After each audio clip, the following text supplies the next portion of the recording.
Asini roho madihamu do dame na siya debata amata doho siya anak na Tuhan Yesus Kristus Tuhatai. Amin. Tapi parhorasan manugut madihita damang dainang dongan na hinaholongan di bagasan Kristus Yesus. Salam sehat madihita kamanginang. Saudara-saudara yang kekasih, sebelum kita memulai aktivitas kita, alangkah baiknya kita bersekutu dengan firman Tuhan. Dan firman Tuhan untuk kita di pagi hari ini tertulis dalam Matius 25 ayat 40. Demikian bunyinya. Dan raja itu akan menjawab mereka, "Aku berkata kepadamu, sesungguhnya segala sesuatu yang kamu lakukan untuk salah seorang dari saudaraku yang paling hina ini, kamu telah melakukannya untuk aku." Dungi alusan ni rajai mana sida. Situtudo na hurokot tuhamu nasa nabinahemuna tusada sian anggikku akan ame meton na tuaudui di baik kamu. Demikian pembacaan Nats Alkitab. Saudara-saudara yang diberkati oleh Tuhan kita Yesus Kristus. Sebagai pengikut Kristus, tentu kita rindu dan pasti ingin menyenangkan hati Tuhan. Sehingga kita mungkin berpikir, apakah yang dapat aku lakukan untuk menyenangkan hati Tuhan? Saudara yang kekasih, ayat ini menjadi jawaban bagi kita untuk mengingatkan hal yang sangat Tuhan harapkan dari kita, yaitu didasarkan dari interaksi sosial kita. Jika ingin menyenangkan hati Tuhan, maka kita harus menunjukkan dengan mengasihi orang lain.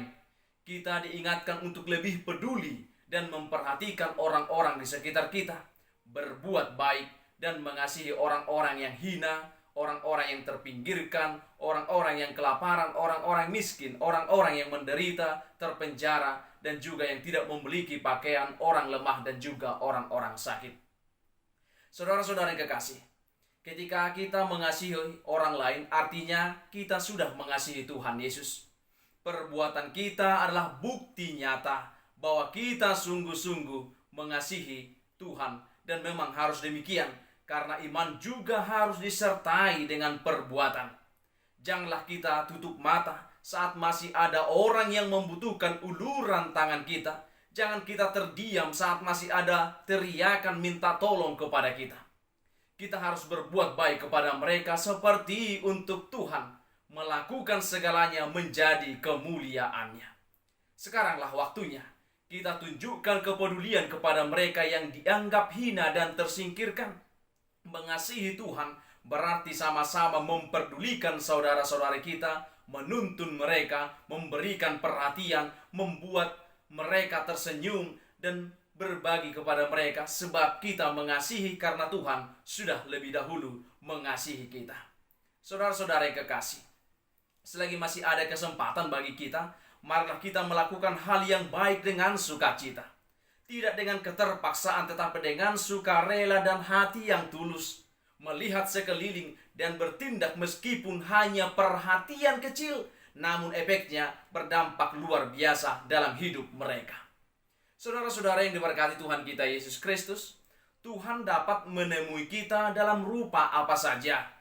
Entah sebagai saudara kita yang membutuhkan pelayanan kasih kita, entah sebagai sesama yang tidak kita kenal tetapi membutuhkan pertolongan dari kita.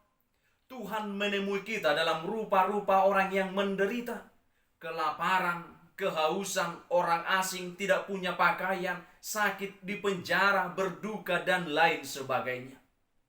Saudara yang kekasih, cerita Tuhan Yesus tentang apa yang terjadi pada hari penghakiman akhir menjelaskan bahwa Tuhan akan memisahkan manusia menurut kategori domba dan kambing. Domba adalah bagian dari umat yang diselamatkan, sebab ketika Yesus lapar, mereka memberi Yesus makan. Ketika Yesus haus, mereka memberi Yesus haus. Ketika Yesus menjadi orang asing, mereka memberi Yesus tumpangan, dan seterusnya. Yesus mengidentifikasikan dirinya dengan orang-orang yang terbuang, yang menderita, dan yang paling hina. Maka saudara yang kekasih, setiap pelayanan dan kasih yang ditunjukkan kepada orang yang hina sama nilainya seperti ditunjukkan kepada Tuhan. Pada akhirnya Tuhan akan memperhitungkan itu sebagai bentuk kasih dan pelayanan kepadanya. Kalau begitu kenyataannya Bapak Ibu, maka sebenarnya setiap hari kita bertemu dengan Tuhan. Kita menemui Tuhan dalam rupa sesama yang membutuhkan pertolongan kasih Tuhan. Yang mesti menjadi panggilan setiap orang percaya adalah untuk peka terhadap kehadiran Tuhan. Berhati-hatilah agar jangan sampai kita mendukakan hati Tuhan dengan mengabaikan kehadirannya. Terlebih berhati-hatilah agar jangan sampai kita menolak Tuhan, menghina Tuhan, dan sama sekali tidak mau menolong Tuhan, sebab pada akhirnya Tuhan akan berhitung dengan kita. Sahabat yang dikasihi oleh Tuhan kita Yesus Kristus, seorang sahabat akan mengenal dengan baik sahabatnya. Kita adalah sahabat Kristus. Setiap hari Yesus, sahabat kita, menemui kita. Ia tidak menjumpai kita dalam kemewahan seperti seorang raja dunia yang agung. Ia sudah mengatakan dengan jelas bahwa ia menemui kita dalam rupa yang paling menyedihkan, dalam bentuk derita, dalam bentuk sakit penyakit, dalam keterhinaan. Maka nyatakanlah kasih kepada setiap orang yang kita temui. Saudara-saudara yang kekasih, mungkin timbul pertanyaan dalam benak kita. Bagaimana saya bisa memberi? Bagaimana saya bisa menolong? Bagaimana saya bisa memberkati orang lain jika kita sendiri tidak memiliki sesuatu? Aku tidak memiliki apa-apa. Waduh bainok kulau mangrupi halak na asing nita di bagasa rohata. Firman Tuhan dalam 2 Korintus 8 ayat 12 berkata, sebab jika kamu rela untuk memberi, maka pemberianmu akan diterima. Kalau pemberianmu itu berdasarkan yang ada padamu, bukan berdasarkan apa yang tidak ada padamu. Saudara yang kekasih, namun kita masih bisa memberikan perhatian, ucapan terima kasih, pujian atas pekerjaan baik, meluangkan waktu untuk mendengar, mencurahkan pikiran dan tenaga, mendoakan mereka. Bukan hanya sekedar materi yang bisa kita berikan. Dengan mendoakan orang-orang yang lemah, kita sudah termasuk membantu mereka. Itu cukup membuat orang lain tersenyum dan diubahkan. Memberi tidak bisa dipisahkan dari sikap hati si pemberi. Masalah hati adalah sisi terpenting bagi Tuhan. Sebab firman Tuhan dalam 1 Tawarik 28 ayat 9 berkata, menyelidiki segala hati dan mengerti segala niat dan cita-cita. Artinya, Tuhan selalu melihat motivasi di balik semua tindakan kita. Sekecil apapun pemberian kita, hendaklah masing-masing memberikan menurut kerelaan hatinya. Janganlah dengan sedih hati atau karena paksaan, sebab Allah mengasihi orang yang memberi dengan sukacita. 2 Korintus 9 ayat 7. Memberi dengan sukacita berarti tidak ada keterpaksaan dan sedih hati, namun sukarela. Dan ketika kita rela hati melepaskan apa yang ada di tangan kita, Tuhan akan rela juga melepaskan apapun yang ada di tangannya untuk kita. Odo nangi ngotot tak kayan. Ketika kita rela hati melepaskan apa yang ada di tangan kita untuk membantu orang lain, Tuhan juga akan rela melepaskan apapun yang ada di tangannya untuk kita, yaitu berkat yang melimpah. Daud mengakui di dalam 1 Tawarik 29 ayat 14 berkata, daripada mula segala-galanya, dari tanganmu sendirilah persembahan yang kami berikan kepadamu. Jika kita menyadari tidak akan menjadi orang yang egois, hitung-hitungan dalam memberi, baik untuk Tuhan dan juga untuk sesama. Sebaliknya, hati kita akan terbeban untuk mendukung pekerjaan Tuhan, dipenuhi empati terhadap orang lain yang membutuhkan pertolongan. Saudara-saudara yang kekasih, dari nats kita hari ini diingatkan yang pertama, segala sesuatu yang kita lakukan untuk sesama kita yang paling hina sekalipun, ternyata hal itu kita lakukan bagi Tuhan. Hal yang sama berlaku sebaliknya. Bahasa hariannya, tidak ada satupun kebaikan atau sekecil apapun kebaikan yang kita lakukan, tidak ada yang sia-sia di hadapan Tuhan. Oleh karena itu, berbuat baiklah senantiasa sekalipun dari hal-hal yang kecil. Yang kedua, ternyata perbuatan baik itu sederhana. Bukan harus menunggu kaya kita supaya bisa berbuat baik bagi orang lain.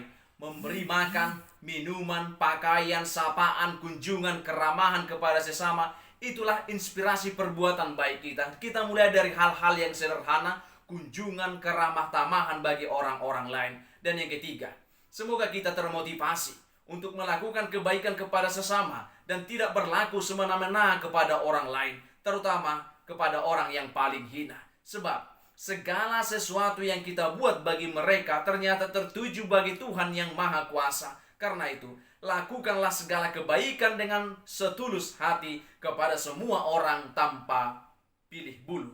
Firman Tuhan berkata, memberi adalah perintah Tuhan. Sehingga dia berkata, sesungguhnya segala sesuatu yang tidak kamu lakukan untuk salah seorang daripada yang hina ini, kamu tidak melakukannya juga untukku. Kebalikan dari nas kita dikatakan tadi, sesungguhnya segala sesuatu yang tidak kamu lakukan untuk salah seorang dari yang paling hina ini, kamu tidak melakukannya juga untuk aku. Sebaliknya, ketika kita melakukan untuk yang hina, kita juga melakukan untuk Tuhan.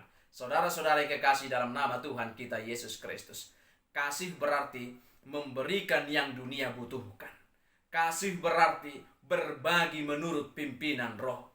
Kasih berarti mau peduli ketika dunia menangis. Kasih berarti melayani dengan belas kasih Kristus. Setiap orang bisa menjadikan dunia ini lebih baik dengan membuat kemuliaan Kristus bersinar melalui kita. Mari kita tunjukkan kasih kita senantiasa di dalam kehidupan kita, supaya nama Tuhan semakin dipermuliakan. Tuhan Yesus memberkati.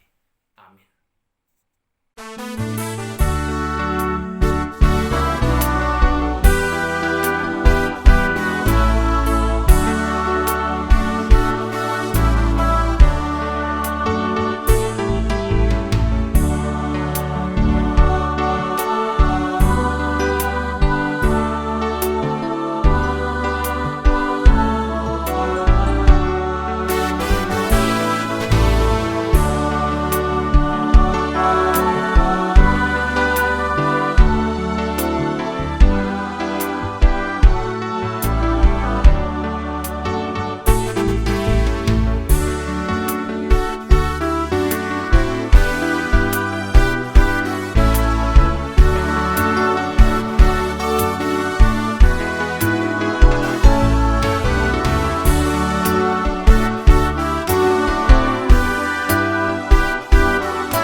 Alia manami na di bono gijang, sai pinarbadia maguarmu, sai ro maharajonmu, sai saut malomo ni roham di bono tongon songona di bono gijang, lehon matuhami sadaron hanguluan siap hari, sesama dosa nami songon panesa nami, di dosa ni dongan namar dosa tuhami, unak kami togion tu panguncunan, balua mahami sian pangago, ai hodo na punah rajaon, dohot hagugoon, rodia sangapon saliling nililingna. Amin.